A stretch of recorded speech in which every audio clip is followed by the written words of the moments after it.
નમસ્કાર, હું છું આશિષ દરજી. તમે જોઈ રહ્યા છો એસએમએ ન્યૂઝ. જોઈએ આજના સમાચાર.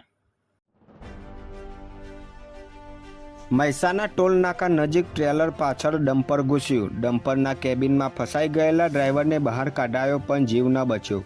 ગત મોડી રાત્રે મહેસાણા નજીક આવેલા મેવડ ટોલ નાકા પાસે ટોલ નાકા તરફ આવી રહેલા ટ્રેલરની પાછળ એકાએક પાછળ આવી રહેલ ડમ્પર ઘૂસી જતા અકસ્માત સર્જાયો હતો. સમગ્ર અકસ્માતની ઘટનામાં ડમ્પરનો ડ્રાઈવર કેબિનમાં ફસાઈ જતા ફાયર વિભાગે કેબિન કાપી ડ્રાઈવરને બહાર કાઢી સારવાર માટે ખસેડવામાં આવતા સારવાર દરમિયાન તેનું મોત નીપજ્યું હતું. તેમજ હેલ્પરને ઈજાઓ પહોંચી હતી. સમગ્ર કેસમાં મહેસાણા તાલુકા પોલીસે ગુનો નોંધી તપાસ હાથ ધરી છે.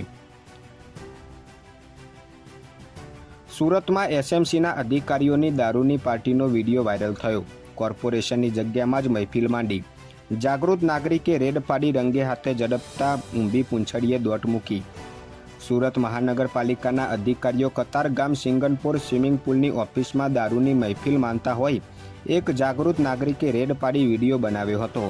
આ વિડીયોમાં સ્પષ્ટપણે જોવા મળે છે કે અધિકારીઓ દારૂ પીતા હતા અને રેડ પડતા જ તમામ અધિકારીઓ ઊભી પૂંછડીએ ભાગ્યા હતા. આ અંગે સ્થાનિક કોર્પોરેટરને જાણ કરાતા કોર્પોરેટર નરેન્દ્ર પાંડવે આ સમગ્ર મામલે પોલીસને જાણ કરી હતી અને પોલીસે તપાસ આરંભી હતી તેવું જણાવ્યું હતું. સુરતમાં ચાર્જિંગમાં મૂકેલી ઈ બાઇકમાં બ્લાસ્ટ, ગેસનો બાટલો પણ ફાટ્યો. 18 વર્ષની યુવતી ભડતું થઈ. સુરતમાં લિંબાયત વિસ્તારમાં વહેલી સવારે બે ધડાકા થતાં ભયનો માહોલ છવાઈ ગયો હતો. નીચે દુકાન અને ઉપર રેસિડેન્ટવાળા મકાનમાં પાછળના ભાગે સોસાયટીમાં ઈ બાઇક ચાર્જિંગમાં મૂકી હતી.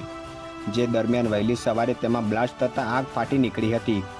જે દરમિયાન નજીકમાં જ રહેલા ગેસ સિલિન્ડરમાં સુધી આગ પ્રસરી ગઈ હતી, જેથી ગેસ સિલિન્ડરમાં પ્લમ બ્લાસ્ટ થયો હતો.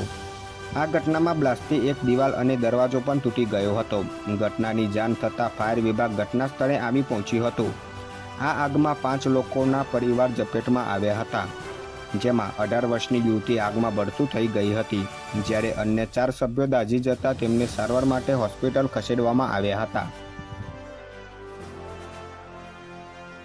વડોદરામાં નીટ અને નેટ મુદ્દે એનએસયુઆઈનો ચક્કાજામ. કાર્યકરોએ બસ પર ચડી એકબીજાને પકડી રાખ્યા.